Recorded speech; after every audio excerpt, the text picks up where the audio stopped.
just always wanted this to be a park. I just thought it would be very pretty if it could be. My redwood trees have something to do with it.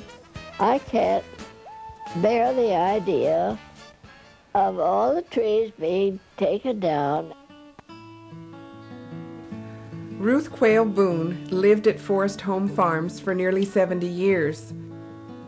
She first saw the home when she came here in 1929 with her fiancé, Travis Moore Boone. Born in Duluth, Minnesota, Ruth was raised in Hollywood where she met Travis, known as Bud. In 1929, the house was already almost 30 years old. Bud's grandfather, James Boone, a direct descendant of the folk hero Daniel Boone, had come to Danville in 1865 with his wife Sarah and two daughters, Lina and Cora. On the overland trip, the cow to feed baby Cora died. Cora was fed the juice from the rind of bacon. If fat was going to kill you, you'd sure think that she would have died, but she didn't. She lived to be 90, and then her sister lived to be 91. Numa, Bud's father, was born in Danville in 1867. In 1900, he and his new wife, Minnie Thornburg Thorne, purchased 375 acres in San Ramon, a property called Forest Home Farms. An inheritance financed the 22-room house planned by Minnie. And she didn't care if it reached from the creek to the barn, is what she said. I think there was only the big old barn up there. That's over 100 years old, mostly put together with not nails, but fitted. Minnie and Numa added a mid-19th century redwood structure already on the ranch to their new home. It was probably once used for preserving food. Numa and Minnie's two children, Travis Moore, Bud, and Eleanor Sims, were born at Forest Home Farms. Independent from the earliest days, Bud drove himself to the San Ramon Grammar School in a horse and buggy. We worked here, just grew up here. He never had any childhood, like playing with other kids. Oh no, he had to work, herding pigs or sheep or doing odd jobs, anything. Father Boone had about 200 sheep, 80 hogs, and he had a large acreage down at the lower end of the ranch in the dry farm tomatoes. Now, dry farm tomatoes we can't raise today at all. But in those days, we were getting around 30 inches of rain every year. So all they had to do was cultivate frequently, and that would bring the moisture up. So you didn't have to irrigate. Ruth and Bud were married on October 5, 1929. The financial crash, which began the Depression, struck soon after, and Numa, Bud's father, had chosen the wrong time to take out a $10,000 mortgage on the property to buy more land. Prices of farm products plummeted. So in 1930, Bud and Ruth moved back to the ranch to help save Forest Home Farms. The bank took back the newly acquired land, and Bud had to go to Martinez to save the farm under the Homestead Act. Then he and Ruth worked hard to pay off the debt. First, Bud went into the harvesting business. His dad had this harvester, so Bud took it over, went over to Pleasant, and everybody signed him up, everybody. The reels hanging in the warehouse shed were for emergency repairs. Bud's business later expanded. We had 12 men. We had a cookhouse that went around, started Leonard, the other side of Stockton, harvesting contract, grain. But in the Depression years of the 1930s, life wasn't easy. All of the money was going to pay the debt. So, to survive, Bud and Ruth set up a table on the road to sell tomatoes, walnuts, and figs to weekend travelers. We had these big fig trees here around the house that were over 100 years old. Now, I couldn't stand those because they smell like a brewery when the season comes along. When something wasn't available, Bud invented it. Their next venture, making jam, brought out his creative genius. In this breezeway, he built a stove. And our jam just came out the loveliest pink. And Aunt Cora, his father's sister, who was an artist, stood out in front and made a drawing of the house and had labels made of gold. I mean, the gold with the black lettering, Travis Boone, Forest Home Farms products, and the weight and the whole thing. It made a beautiful package. All of these things were things you couldn't buy at a store. Disasters were common for those living on the land. When Ruth came to the ranch, there were 14 workhorses, but the ranch changed to motorized vehicles when the horses, they had sleeping sickness. And in 3 days, they were all gone. Then an epidemic of hog cholera occurred in the area. Van Gordon's hogs died first, followed by the Boones.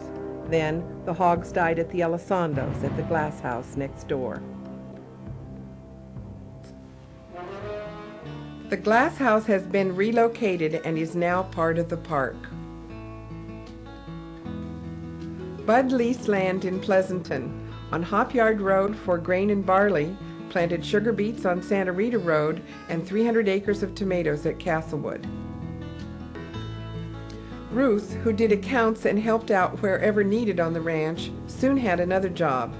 Bud was asked by a neighbor, Horace Van Gordon, for help with his walnut harvest, but Bud's men were busy. We had about a crew of almost 100 pickers doing tomatoes.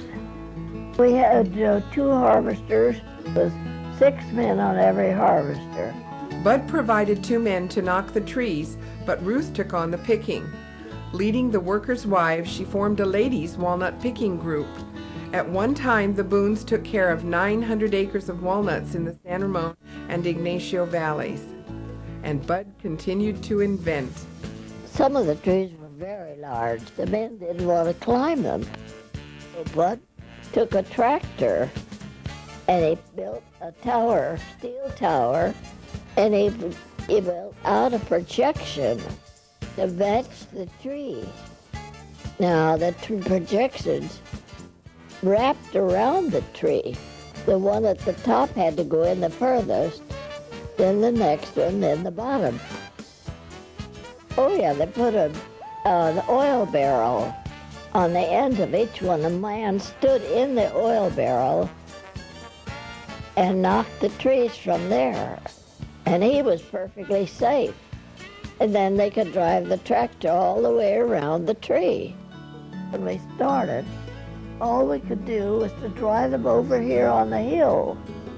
We got trays, slat trays, and if it would sprinkle, everybody on the ranch would get up and run out and move the trays and cover them up with canvas. Well, Bud soon got one season like that was enough for him. Bud was soon designing walnut dehydrating plants for himself and others, including the University of California at Davis. They'd pick the walnuts in these sacks, and then they'd lean the sack against the tree, and at night, after we were all through, the boys would bring the trucks and load the sacks and bring them into the plant. Then Bud built a hole where they backed up to this hole, and all they did was just empty the sacks down the hole. They had a traveling belt that went up, and we had 6 hullers in a row. The walnuts would go into the hullers. There was those big steel brushes that take the green hulls off, and then the walnuts would drop down onto this traveling belt, And that went along and then went way up to the top of the building that we had to build in the back. And up there, the walnuts dropped into a bin. It was just a slats where the air could get to the top bin. Each grower had their own bin. Well, they had to stay in there so many hours, maybe 2-3 days. Then they dropped them to a lower bin where we had a big gas blowers down below that blew hot air, and they stayed in there so many hours. Then they were dropped into a third bin, which was the outgoing bin. Then they would test them, and after they got through that, there was a place where they came out, and they would dump them and sack them there, and then put them out in the open shed, a tied sack, and sent to the walnut plant down in Walnut Creek, now the Regional Center of the Arts. At the high point, they handled 400 tons of walnuts. In the early days, Indians lived here. When they had built that open shed, when they leveled it off, they found there was an Indian graveyard. And they had 2 skeletons. My sister-in-law took the skeletons down to Stanford. Life in the San Ramon Valley in the 30s and 40s was simple. San Ramon had the grammar school, Ferrera's grocery, and Thorpe's shoe shop. Mr. Thorpe was the one who made the boots, and he did a wonderful job. And Bud and his father always got their farm things. There was also Connie's. The gambling joint, as we called it. He bragged years later that he made a fortune off the Boone Ranch and the Bishop Ranch.